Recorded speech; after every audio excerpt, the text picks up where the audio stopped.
a major blame game happening within the Department of Justice over the Jeffrey Epstein investigation.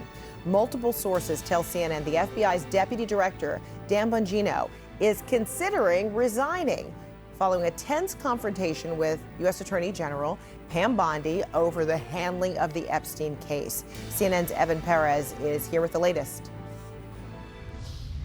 Deputy FBI Director Dan Bongino didn't show up to work on Friday, and he's told people he is considering resigning, an indication of the internal discord that has been brewing among top officials of the Justice Department and the FBI over the handling of the Jeffrey Epstein investigation.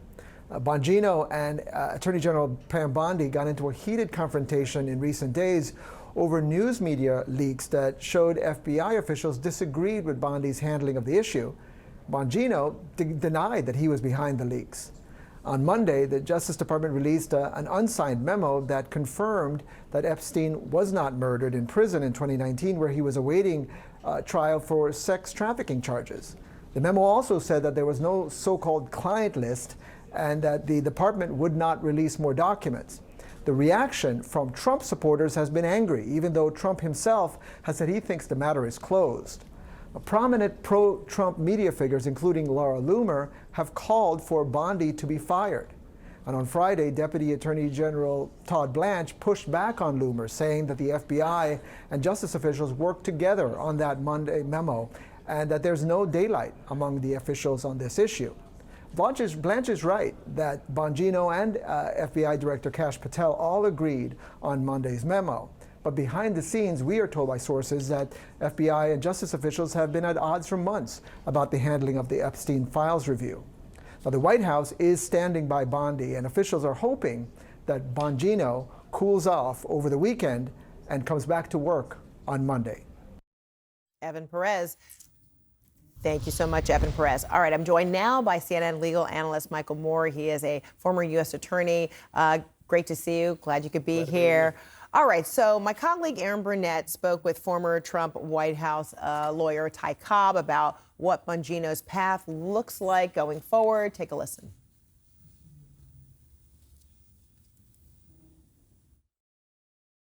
Bongino either has to come back from the weekend, and say, geez, sorry, I had a bad day, and, looks forward to working with, his esteemed colleagues and moving forward, or he's gone.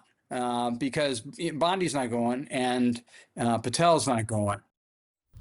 So President Trump is getting a whole lot of rare backlash, in fact, from his base, and it's aimed, squarely at Pam Bondi. Do you see that potentially she were to step down or that he were to fire her? I think that's really unlikely, and I'm glad to be with you. I think it's completely unlikely that she does anything. I think there are too many sacrificial lambs around her, and she's sort of a favorite right now, and she puts on the praise at the cabinet meeting and everything else, and I think that probably secures her position, at least in the meantime. Bongino's made no secret he's not happy in the job, and so this sort of loss of credibility and loss of face with his former listeners, I think may be enough to push him over the edge. And Evan Perez's, sources saying that he didn't expect that this job would be this complicated. I mean, this, deputy, director for the FBI. That's a tough and heavy load. Look, these folks have not been like at the trough of public service for years. These are really just Trump loyalists and party people that Trump has sort of slid into position. So it's folks who clearly we've seen it in other positions who they're just not up to the task. We see it in some of the other positions that Trump has filled, and so this may be one of those that sort of caught this guy off guard, and he's gone from sort of a mouth on a podcast now to having to actually do something about the problems that the country faces and the issues in the FBI, and he may say it's just not for me. Outside looking in, there are a lot of people who are commenting, including a former FBI Deputy Director, Andy McCabe. He talked to CNN about this. Listen. If you're an agent in the FBI right now, or a leader in the FBI, or anyone in the FBI, you're watching this circus take place at the absolute highest levels of the organization, and you're asking yourself, like, these are our leaders? Like, we are supposed to protect America and uphold the Constitution, and the deputy director himself might resign over some manufactured conflict about people who are angry about a conspiracy theory that didn't work out the way they liked. This thing is, it's absurd. So he's now looking outside, but he's been on the inside, so he really understands and knows the dynamics here. So how problematic might it be, that this feud, presents something really terrible between, the FBI as well as the, Attorney General's office? Whose credibility is taking the biggest hit here? Yeah, I mean, these really are just two folks wrestling in a mud puddle of their own making. I mean, right now they've created this problem, and they've got to deal with it. I mean, typically you count on the FBI to really be in lockstep with the Attorney General and the Department of Justice as they're under the Department of Justice. You're just not seeing that now. The problem is what they've done is so outside the norm for DOJ and for the FBI to make these kind of statements, to start talking about. And you remember when they came out of a meeting and they're waving around a notebook that talks about the Epstein files as if somehow this is a big, they've got it here, and Pam Bondi says it's on my desk, and now none of that's backed up. And so you've got people like Bongino saying, and I'm not a champion for him, I'm simply saying he's looking at it thinking, well, I had a job before. I was probably making decent money. I may not have those same listeners come back to me now because it's clear that, somebody's not telling the truth somewhere, and I'm going to be the one who they're saying is not telling the truth. And so it's a problem, but but Andy's right. I mean, it's a problem for the morale inside the organization. When you especially for those, career public servants. Well, I mean, look at who's been appointed to lead them.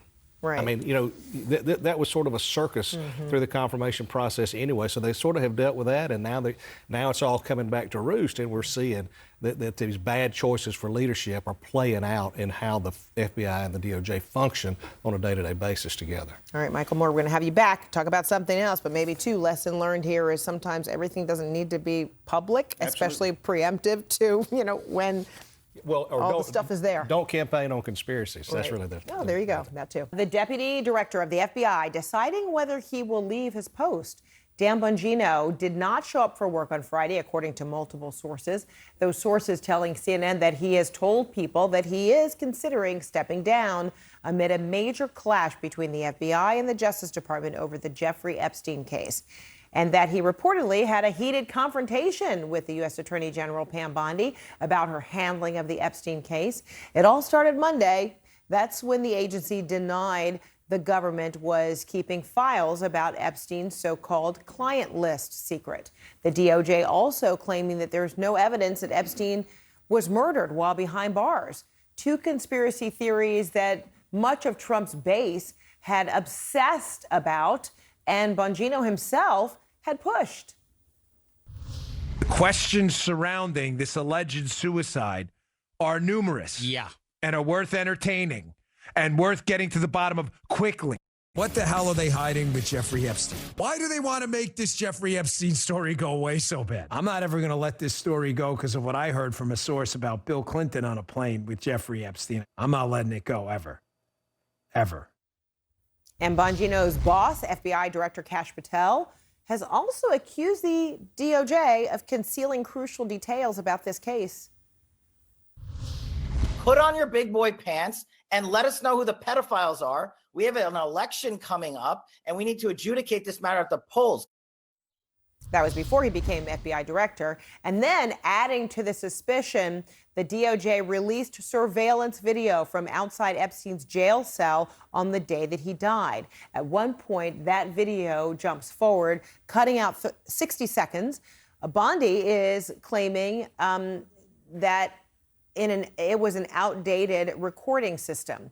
But that explanation, as well as the Justice Department claiming there's nothing else to release, is now angering many in the MAGA world who won't take no for an answer. Here are just two of the biggest names.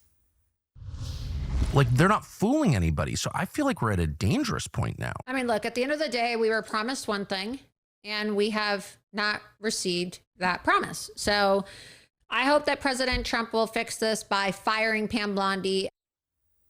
And as we know, far-right activist Laura Loomer has a direct line to Trump, and she is not letting up on this call for Bondi to be fired. She tweeted Friday, President Trump, please listen to your base. We love you, and we are respectfully asking you to fire Pam Bondi.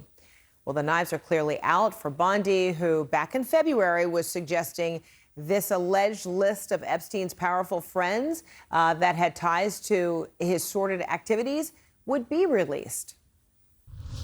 The DOJ may be releasing the list of Jeffrey Epstein's clients. Will that really happen?